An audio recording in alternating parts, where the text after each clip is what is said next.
Sunkishala wall కూలిపోయి 100 కోట్ల నష్టం జరిగితే ఎన్డీఎస్ఏ రాదు. అలానే ఎస్ఎల్బీసీ టన్నెల్ కుప్పగూలిపోయి 8 మంది చనిపోయినా ఇప్పటికీ ఉత్తమ్ రెడ్డి, రేవంత్ రెడ్డి కేంద్రంలో ఉండే ఏ ఒక్క మంత్రి కూడా మాట్లాడరు. గుజరాత్లో ఒక పెద్ద బ్రిడ్జి కూలిపోయి 140 మంది చనిపోతే ఎన్డీఎస్ఏ పోదు, ఏ ఏజెన్సీ పోదు. బీహార్లో 4 రోజులకు ఒక బ్రిడ్జి కూలిపోతున్నా అడిగే నాదుడు లేడు. అట్లే ఉంటుంది మరి మనతోని. అన్నయ్య మేము కాంగ్రెస్ని నమ్మి ఓట్లేసిన రాష్ట్రానికి వెలుగులిస్తున్న ఆర్టిజన్లం, కానీ మా ఇండ్లు మాత్రం సమ్మె చేస్తే మీ సమస్య నెరవేరుస్తానని 3 నెలలు అయిందట, మళ్ళీ మోసం చేసిరట. వీళ్ళు మోసమే వాళ్ళు చేసేదే మోసం కదా. దమ్ముంటే సల్కం చెరువు పోయి ఓవైసీ కాలేజ్ చూపిస్తే 100% వెళ్తాను అక్కడికి. మేము ఆల్రెడీ చాలా వీడియోలు చేసినాం. సో అయినా సరే మీ కోరిక మేరకు 100% సల్కం చెరువుకు బయలుదేరుతాం. వెరీ సూన్ మీకు వీడియో వస్తుంది. అన్న ఈరోజు ముఖ్యమంత్రి మ్యామ్ ఏంది వనపర్తి జిల్లా కొత్తకోట మండలానికి స్కూల్ ఓపెనింగ్కి వస్తుందన్న. ఎవరామే?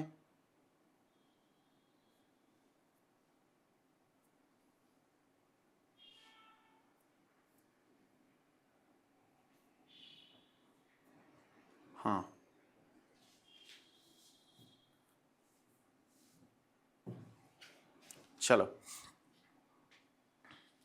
హలో సార్, తాను ఒక రాష్ట్ర ముఖ్యమంత్రిగా ప్రజల శ్రేయస్సు కోసం మాత్రమే, రాష్ట్ర అభివృద్ధి కోసం కేంద్రంతో సఖ్యతగా ఉంటున్నారు. ఇందులో వ్యక్తిగత స్వార్థం ఏముంది?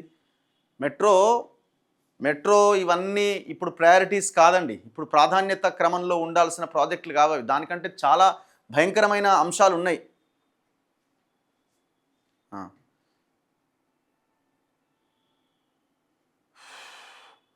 ఆర్టిజన్స్ గురించి ఒక ప్రోగ్రామ్ చేయండి ప్లీజ్, తప్పకుండా. ఈ మధ్య గ్రౌండ్లో తిరుగుతలేవన్నా. తిరుగుతున్నాం కదా. మొన్న ఏడికి పోయి వచ్చినాం మనం లాస్ట్ టైం. నేరేళ్ళకి పోయినాం కదా మొన్న. నేరేళ్ళ ఇష్యూ ఒకే ఒక్క లోగో ఉంది అక్కడ, ఎవరు లేరు అక్కడ, మేమే ఉన్నాం.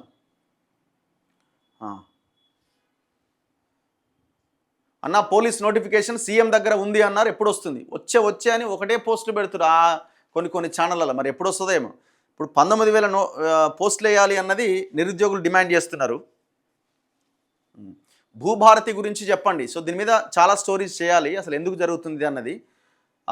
ఇందులో ఇన్వాల్వ్ అయిన వాళ్ళతో స్టోరీస్ చేయాలి. ఖచ్చితంగా దీన్ని ముందుకు తీసుకొచ్చే ప్రయత్నం చేస్తాను. ఎల్బీ నగర్ లొల్లేందన్న జక్కిడి ప్రభాకర్ రెడ్డి అమ్మనా బూతులు తిట్టి దాన్ని ఏ వాయిస్ అంటుండు. అది 100% తిట్టిండు, ఆగమైపోయింది. ఏముంటుంది ఇక పొలిటికల్ కెరియర్ని బొంద పెట్టుకున్నట్టే. కులాన్నే తెచ్చిండు కదా, ఏముంటుంది అందులో? ఇప్పుడు ఏ వాయిస్ అంటే అవుతుందా? వెలుగుమట్ల ఇష్యూ ఎంతవరకు వచ్చిందన్న? రీసెంట్గా వాళ్ళందరూ జైలు నుంచి బయటకు వచ్చిన వాళ్ళంతా మొన్న ప్రెస్ మీట్ పెట్టిరు కదా. సో మేము ఆ రోజే అనుకున్నాము ఖమ్మంలో దీన్ని ఏర్పాటు చేయాలి అని. సో ఆ ఇష్యూ ఏమైపోలేదు, ఉన్నది, కొట్లాడుతున్నారు. తెలంగాణలో ఆదివాసీ ఎరుకల కార్పొరేషన్ గురించి మాట్లాడండి. ఓకే,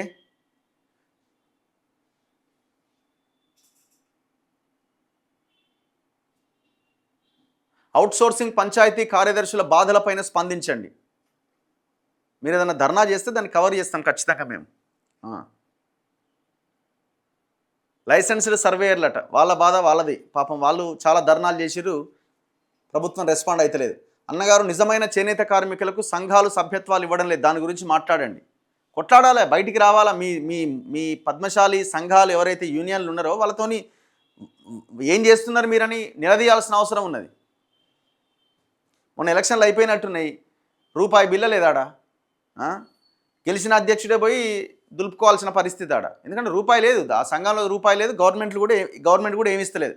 కాబట్టి ఒక మంచి పని ఏం చేసిందంటే 14 ఏళ్ళ తర్వాత ఎలక్షన్లు పెట్టింది. అంతవరకు ఓకే, కానీ ఎలక్షన్లు పెట్టగానే సరిపోదు కదా.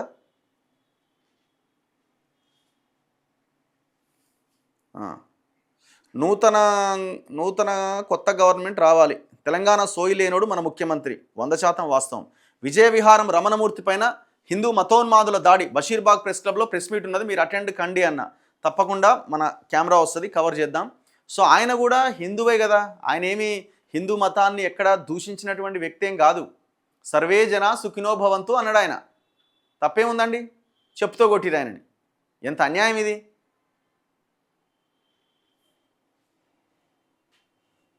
ఇట్లా అందరినీ కొట్టుకుంటూ పోతే మరి మీరే ఉండండి, ఇక జనం అంతా వెళ్ళిపోతారు, మీరే ఉండండి దేశంలో, అందరూ వెళ్ళిపోతారు మొత్తం. మిమ్మల్ని వ్యతిరేకిస్తే, మిమ్మల్ని క్వశ్చన్ చేస్తే దేశద్రోహులు అనుకుంటే ఇక మీరే ఉండండి, అందరిని పంపించేయండి. మరి ఒక చట్టం తయారు చేయండి, మమ్మల్ని వ్యతిరేకించే వాళ్ళంతా ఈ దేశం నుంచి పంపించేస్తామని. చేసినా చేస్తారు. బీబీ నగర్ ఎయిమ్స్ ఎక్కడ, ఏమో ఆ బిల్డింగ్ అయితే కనబడుతుంది, ఇంతవరకు డాక్టర్లు చక్కగా లేరాడ.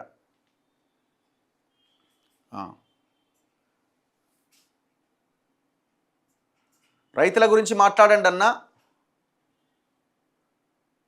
మాట్లాడింది బ్లడ్ చల్లి పంట పండించామని రేవంత్ రెడ్డి అంటున్నాడు. ఆయనకి ఏం మాట్లాడుతుండో ఆయనకే అర్థమవుతలేదు బ్రదర్, ఆయన ఏం మాట్లాడుతున్నాడో ఆయనకే అర్థమవుతలేదు. వైట్ కెమెరానే పెట్టే అవసరం లేదు, ఆయన ఏం మాట్లాడుతున్నాడో ఆయనకే అర్థమవుతలేదు. బూతులు తప్ప ఆయన నోటి నుంచి ఇంకొకటి వస్తలేవు.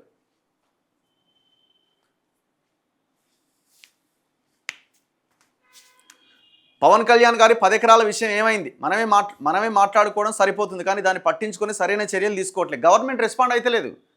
రేవంత్ రెడ్డి గవర్నమెంట్ రెస్పాండ్ అయితలేదు. మేము కలెక్టర్కి, ఇరిగేషన్ ఆఫీసర్లకి, ఎంఆర్ఓకి ఆల్రెడీ కంప్లైంట్ ఇచ్చిన, నా పేరు మీదనే ఇచ్చిన, నో రెస్పాన్స్. సో మనం 30 డేస్ అయిన తర్వాత కోర్టులో పిల్లేస్తాం. మరి కోర్టులోనే ఏమైనా మాట్లాడితేమో చూడాలి. అసలు ఈ వ్యవస్థలో దేని మీద నమ్మకం లేకుండా పోయింది. న్యాయ వ్యవస్థ ఏమైనా చక్కగా ఉన్నదా? న్యాయం ఏమైనా దొరికే అవకాశం ఉందా? లిటరల్గా మేమే బాధితులం ఆ పర్టికులర్ విషయంలో.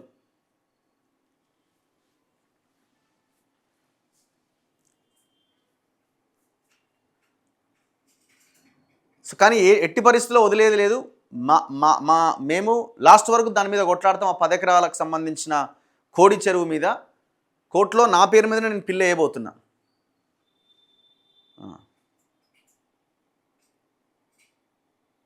చలో,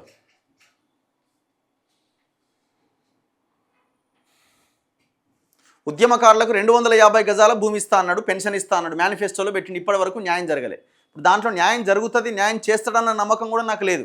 ఎందుకంటే ఆ కమిటీ, ఉద్యమకారుల కమిటీ కేశవరావు ఆధ్వర్యంలో వేసిండు, అయిపోయా. కేశవరావు ఒక పెద్ద ఉద్యమకారుడు, ఆయనతో కమిటీ. ఇంతవరకు దాని మీద అసలు ఉద్యమకారులు ఎవరు, ఎట్లా లెక్క తేల్చాలన్నది ఏమన్నా ఉందా? 3 ఏళ్ళు అయిపోతున్నది, ఇంకా 2 ఏళ్ళు వీళ్ళు అధికారంలో ఉండేది. లాస్ట్ 1 ఇయర్ ఎలక్షన్ ఉంటుంది, ఇంకొక సంవత్సరం ఉంది. ఈ సంవత్సరంలో 250 గజాల స్థలం ఇస్తారా? మళ్ళీ అప్పుడు ఏదో ఒకటి బొంకుతాడు, ఇయ్యలేకపోయినా ఈసారి నెక్స్ట్ సారి అధికారంలోకి రాగానే ఇస్తాం. బీబీ నగర్ ఎయిమ్స్ను కవర్ చేయండి తప్పకుండా.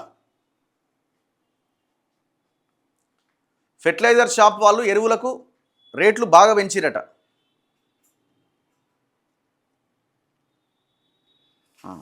చలో, పెట్టిందే పెట్టకండి దయచేసి, ఉపయోగం లేదా మెసేజ్. కౌలు రైతుల గురించి మాట్లాడుతూనే ఉన్నాం. కౌలు రైతుల గురించి వాళ్ళంత దారుణమైన పరిస్థితిలో భూమి లేనోడు ఇలా సఫర్ అవుతున్నాడు.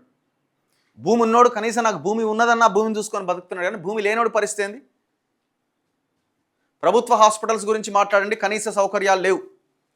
ఇప్పుడు ఎవరో ఇంతకుముందు పెట్టిరు కదా, ముఖ్యమంత్రి ఏమన్నా సొంత ప్రయోజనాల కోసం పోతున్నాడా ఢిల్లీకి అని అంటే, ఆయన మాట్లాడాల్సింది ఎడ్యుకేషన్ మీద, హెల్త్ మీద, నిరుద్యోగుల ఉద్యోగాలకు సంబంధించిన వాటి మీద, దాని మీద ఫోకస్ చేయాలి.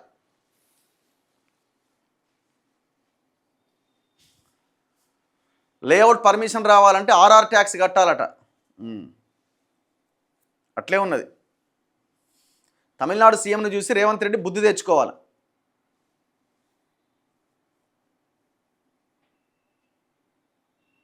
మెడికల్ కౌన్సిల్ కేసెస్ని కవర్ చేయండి. ఓకే, మధ్యలో కేసీఆర్ ఎందుకు వచ్చిండు? ఆయన అందరూ మరిచేపాయ జనం, ఇంకెక్కడిది? ఆయన పోయి ఇంట్లో పండుకొని మళ్ళా అధికారం కోసం ప్రయత్నం చేసేది ఎక్కడిది? తెలంగాణలో కరువు ఛాయలు కనిపిస్తున్నాయి. చాలా దారుణమైన విషయం ఇదే.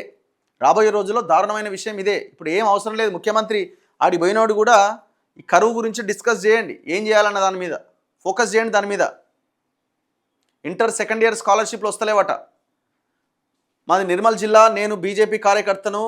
ఏంది 14 సంవత్సరాలు కష్టపడుతున్నాం, కానీ కొత్తగా వచ్చిన వారికి పదవులు ఇస్తున్నారు. అన్ని పార్టీలలో అంతే ఉంది. మీది ఒక పార్టీ కాదు, అన్ని పార్టీలలో సేమ్. మాటలకి తప్ప చేతగాని సీఎం. గద్వాల గట్టు మండలానికి రోడ్లు కూడా లేవట. మొత్తం ఒక వర్గానిదే కదా గద్వాల, మొత్తం పరిపాలన అంతా వాళ్ళదే కదా. అందుకే అధికారాన్ని మార్చండి, అధికారాన్ని ఆ కుటుంబాల నుంచి బయటకు తీయండి, బయటకు తీసి కొంత గద్వాల అభివృద్ధి కోసం సోయున్న వాళ్ళ కోట్లేసే ప్రయత్నం చేయండి. అప్పుడేమన్నా మారడానికి అవకాశం ఉంది. ఎవరైతే మీ పక్షాన కొట్లాడుతున్నారో వాళ్ళ కోట్లేయండి. సీజేపీ ప్రొటెస్ట్ గురించి మాట్లాడండి. 17వ రోజుకు చేరుకున్నది. ఆయన సీజేపీలో ఉద్యమకారుడు, పర్యావరణవేత్త, విద్యావేత్త వాంగ్చుక్ ఆరోగ్యం మరింత క్షీణించింది. ఇప్పటికే ఆయన 9 కిలోల బరువు తగ్గిండు. కానీ గవర్నమెంట్ మాత్రం రెస్పాండ్ అవుతలేదు కేంద్రం. మరి ఏడ భజన చేస్తుండో సార్ ఏందో కథ, కానీ ఇంతవరకు కనీసం రెస్పాన్స్ లేదు. చలో మిగతా వార్తల్లో